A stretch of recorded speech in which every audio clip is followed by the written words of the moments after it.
The most iconic piston single in history, 78 years and 18,000 aircraft, was quietly removed from the Textron website. No announcement, no press conference, just gone. The question the mechanic in the audience already knows to ask: if the smartest manufacturer in general aviation is pivoting to turbines, what does that tell you about the engine sitting under your cowl? The piston engine is not being killed by the FAA. It is being abandoned by the people who built it. On November 21st, 2025, Textron erased the Bonanza G36 and Baron G58 from its website. No press release, no ceremony, just a missing line in the catalog. The only official word came in a dealer email: production ends when the backlog runs out. That is it. After 78 years and close to 18,000 Bonanzas, the most recognizable piston single in the world is being walked off the stage with less fanfare than a parts bulletin. The Baron, 6,000 built since 1969, gets the same silent treatment. Go back to the Wayback Machine. The product pages are there on November 20th. By November 21st, they are gone. The SEC filing the next day mentions a business update, but skips the names entirely. No mention of Bonanza or Baron in the quarterly call either. Instead, Textron management points to the Denali turboprop as the new growth engine, with $1.2 billion projected just from that line in 2025 and 2026. The piston flagship gets a quiet burial. The turbine gets a parade. The backlog tells the real story. Dealers confirm the order book is closed and deliveries will drag into late 2027. That is not demand, it is triage. In 2024, only 5 Bonanzas and 2 Barons left the factory. GAMA's own numbers match the FAA registry: 5 new N-number Bonanzas and 2 Barons. After that, nothing but cleanup. This is not a pause for retooling or a temporary supply chain disruption. It is a deliberate retreat. Textron's $12.4 billion in 2023 revenue now leans on turbines and jets, not legacy pistons. When the builder with the longest piston lineage in the country starts ghosting its own icons, the message is clear. The manufacturers are not waiting for a regulatory kill order or a fuel ban. They are leaving the piston market behind on their own schedule, long before the average owner sees it coming. If you are still pretending this is business as usual, start reading the SEC notes and the dealer bulletins. The people who make the engines and write the checks have already moved on. That is not a rumor. That is the new reality. Start with lead times, Lycoming's own bulletins, not rumor mill chatter, showing Thunderbolt engine production backlogged straight through 2026. That is not a parts hiccup, that is a wall. Continental's exchange program advertises a 2-week turnaround if you are lucky enough to snag a pre-positioned core, but the fine print spells out what owners see on the ground. Stock is limited and every region gets a different answer. Rotax, the outlier, can still deliver a new certified 912 in under 30 days, but only because the US certified market is a rounding error in their global numbers. If you want to fly behind a Lycoming or Continental, you are budgeting months, not weeks, for an overhaul slot, unless you are willing to pay a premium for an exchange, and even then the calendar is not always on your side. Gama's shipment reports for 2025 put the piston sector's reality in black and white. Shipments of new piston singles and twins are flat to down, while turboprops and jets keep climbing. The only piston engines moving quickly are for trainers and experimentals, not legacy 6-seaters. Meanwhile, overhaul costs are running wild. A Lycoming IO360 overhaul at a shop is $45,000 to $55,000 if you can get a slot in 4 to 8 weeks. A factory rebuild is $70,000 to $88,000 and a 30-plus week wait. The IO390, the modern upgrade, pushes $65,000 to $80,000 at the shop and $90,000 to $110,000 for a factory job. Owner invoices from Midwest shops show $52,000 for an IO360, $96,000 for an IO390, and downtime stretching to half a year for factory work. The turbine crowd is not immune to cost, but the math is different. The Pratt & Whitney PT6, the workhorse of the turboprop world, has a documented in-flight shutdown rate under 1 per 10,000 hours. Industry data, not hangar talk. That is less than half the shutdown rate for piston engines in the FAA's service difficulty reports. The PT6's complexity, 2,800 moving parts, scares off the unprepared, but real operators see reliability and long-term support. That is why the Denali gets a parade while the Bonanza gets a footnote. This is not just about what is hard to buy, it is about what is still viable. VREF's April 2026 language calls it out. Aircraft value is now a function of long-term viability, not just age or hours. The market is splitting: supported, insurable, fuel-compatible airframes on one side, orphans and value traps on the other. The data does not blink. If you are still betting on the old rules, you are not reading the numbers. Start calling overhaul shops and you'll get the same answer from coast to coast. The calendar is your enemy, and the price sheet is a moving target.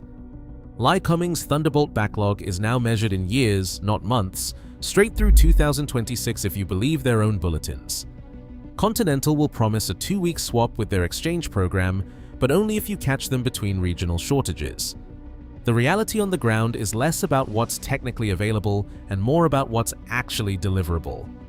Owners are staring down 4 to 8 weeks for a basic IO 360 shop overhaul, but that's if you get lucky and the parts show up. The invoice? $45,000 to $55,000, and that's just the shop route. Try the factory, and the quote jumps to $70,000 minimum, with a lead time that can stretch past 30 weeks. IO 390s are even uglier, $65,000 to $80,000 at the shop, $90,000 to $110,000 for a factory rebuild, and downtime that can eat up half a year. Midwest invoices don't lie: $52,000 for an IO 360, $96,000 for an IO 390, and no promises about when you'll see your core again. Rotax is the outlier, but only because the certified market here is a blip on their radar. If you want a new Rotax 912, you can get one in under a month. $24,000, no haggling, no waiting for a slot. But that's a rare privilege. For most US owners, Lycoming and Continental are the only game in town, and the game is rigged by supply chain roulette. Exchange engines sound like a fix, but the fine print always gets you. Limited stock, core pre-positioning, and every region playing by different rules. The downtime risk is no longer theoretical. Flight schools and charter operators are grounding aircraft for 3 months or more, sometimes just waiting on a single cylinder or a warranty part. Inflation has turned the old overhaul reserve math into a joke. The shop quotes from 2020 are now low by $15,000, even $20,000. Factory jobs have become a luxury for owners who can afford to watch their airplanes sit for half a year. The risk isn't just financial, it's operational. Miss a TBO window, and you're either paying a premium to cut the line, or you're stuck on the ramp, watching the next guy taxi out. This isn't a temporary blip, it's a structural wall, and anybody still budgeting downtime in weeks instead of quarters is living in the past. The next punch comes from the fuel side, and it is not hypothetical. The 2030 deadline for phasing out 100 LL is not a scare tactic. It is written into the Federal Aviation Administration and the Environmental Protection Agency. Eagle Roadmap. The clock is running. The Eagle documents do not hedge. By the end of this decade, the United States is supposed to be done with leaded avgas. No carve-outs for your IO 520 or your twins high-compression Continental engines. If there is no drop in unleaded that works, you are out of luck. That is not a threat, that is a policy timeline. The real-world effect is not some distant event. It is already changing how buyers look at hulls and engines. Overnight, an aircraft that cannot burn the new fuel or cannot get a supplemental type certificate for it turns from an asset into a liability. The market has a term for this: value trap. It looks like a bargain, maybe even flies great, but the second the fuel supply dries up or the insurance company refuses to renew, you are holding the bag. Downtime is no longer just a scheduling headache. It is a line item that can kill your annual budget. The numbers are plain. Every day an aircraft sits unflyable, it bleeds $250 to $350 in lost value, whether that is tied up in hangar fees, missed charter revenue, or the opportunity cost of a grounded asset. 3 months on the ramp, that is $22,000 to $30,000 gone, not counting whatever it takes to get the engine or fuel situation sorted. The Eagle is not a warning, it is a countdown. The phase-out of 100LL is not waiting for the last Bonanza to roll off the line. It is coming for every airframe that cannot prove it is supportable on the new fuel. Repricing starts before the pumps run dry. Suddenly, a buyer who was willing to pay top dollar last year is now subtracting the cost of a conversion or just walking away. That is how a mid-tier retractable or a classic twin goes from blue chip to value trap, not because the engine failed, but because the world moved on. This is how the market sorts itself. Supported, insurable, fuel-compatible airframes on one side, orphans and value traps on the other. The risk is not theoretical, it is a daily cost, and it is already being baked into the numbers. The next section will put names to these tiers, but the fracture line is drawn right here, at the intersection of fuel policy, downtime math, and cold-blooded repricing. The market no longer rewards sentiment or tradition. Aircraft now fall into 3 categories, sorted by a checklist that ignores nostalgia. That checklist looks at parts supply, engine availability, fuel compatibility, insurance, and downtime risk. Miss one, and the airplane's future is already in doubt. Winners are easy to spot. They are backed by active factory support, engines that can be rebuilt or swapped within a season, and a clear path for fuel after 2030. Cirrus, SR22T, Diamond DA42NG, and late model Cessna 172S with Lycoming IO360 engines all fit. These models offer a living parts catalog, a global support network, and insurance that does not require a fight. They are expensive, but ownership is predictable. Survivors are the classics with numbers and enough aftermarket support to keep flying, though each year brings new hurdles. Beechcraft Bonanza, 36s with IO550 engines, Mooney Ovations, Cessna 1A2s, and Piper Archers survive by volume and luck. Every missed supplemental type certificate, lost engine slot, or regulatory change chips away at their stability. The odds grow longer with every season. Orphans are left behind. Unsupported engines, no clear unleaded fuel path, shrinking insurance pools. Early twin Cessnas, legacy high-compression Continentals, and rare singles with parts on permanent backorder. Their values drop as overhaul costs and conversion penalties mount. The checklist does not care about pedigree. It cares if the airplane can survive the decade. Airplanes don't stay in their lanes forever. They move, sometimes overnight, from one side of the viability line to the other. The checklist everyone thinks is set in stone. It's more like a moving target, and the triggers are brutal in their simplicity. Hit overhaul and the quote comes back $50,000 higher than the last cycle. That's not just a repair bill, that's a ticket to a lower tier. Get blindsided by a $12,000 supplemental type certificate because your engine is not on the latest approval list. Suddenly, the airplane you thought was a survivor is an orphan, and the resale math flips before you can even argue with the shop. It does not take a market crash or a regulatory ban, just one big cost event, a fuel deadline, or an insurance non-renewal. The moment the numbers stop working, the airplane migrates. It is not just old Barons or Moonies taking the hit. Even a Cirrus or a late model Archer can fall if the wrong part is no longer available, or if the insurance market decides you are too much risk. That's why the smart owners watch for movement, not just status. They know that every airframe is one shop quote, one fuel bulletin, or one policy renewal away from dropping a tier. Nobody gets grandfathered in. The dynamic is relentless. The only way to stay ahead is to track these shifts and act before the spreadsheet tells everyone else. Waiting for the market to catch up is how you end up holding the bag. In this game, the winners are the ones who recognize when the rules have changed and move before the herd figures it out. There is no prize for loyalty in this market.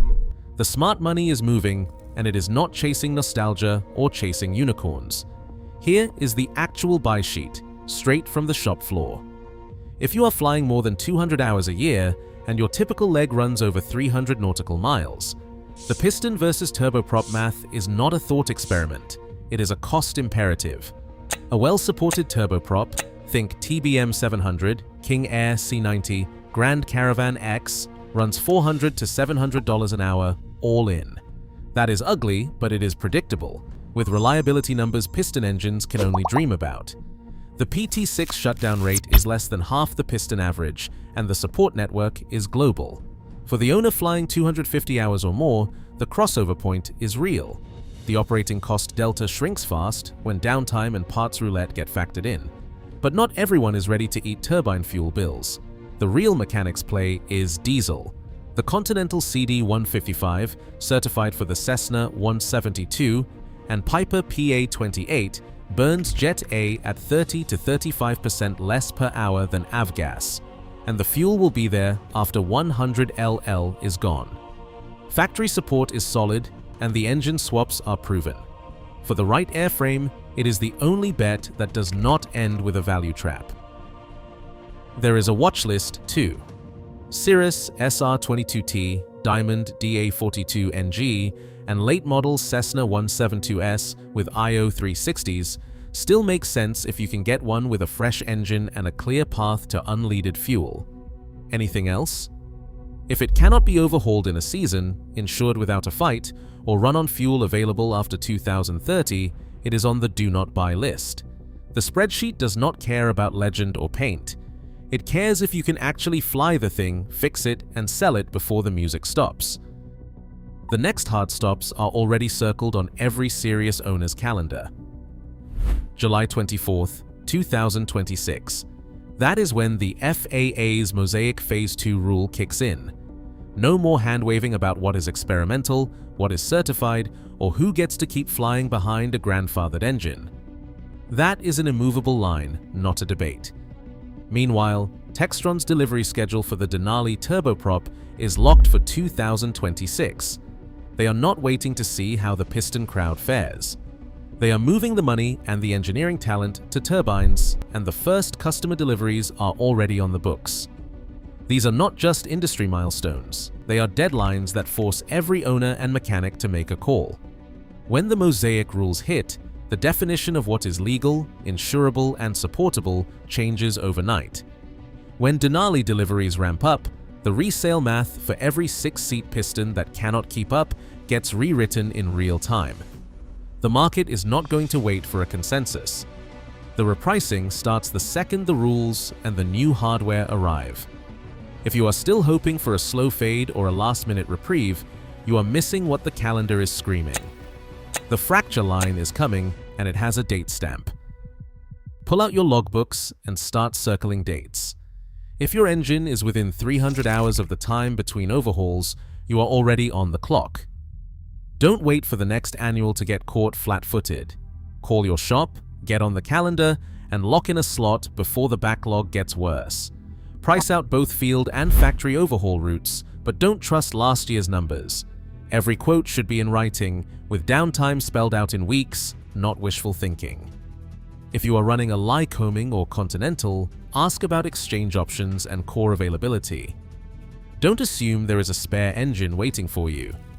If you are flying a Rotax, check the calendar for the time between overhauls and mandatory hose replacement intervals. Do not let a 5-year rubber part ground your airplane for a whole season. Do the hull minus overhaul math before you commit. If the cost to bring it current eats half the hull value or more, walk away. Downtime isn't just lost flying. It's $300 a day bleeding out of your pocket every day the airplane sits. If you can't get insured for the next policy cycle without a fight, that is a warning, not a suggestion. Here is the refrain: supported, insurable, fuel-compatible, and fixable in a season. If your airplane can't clear that bar, you are not flying, you are gambling. Don't get caught holding the bag when the music stops. Today, the market is not dying. It is splitting down the seam. Support, fuel, and insurance now define viability, not nostalgia or old logbooks. The owners who survive are not lucky. They are reading the numbers and making hard choices before the price gap turns into a canyon. In aviation, sentiment does not keep engines running. Viability does. Let us see who is still flying 5 years from now. Drop your take in the comments.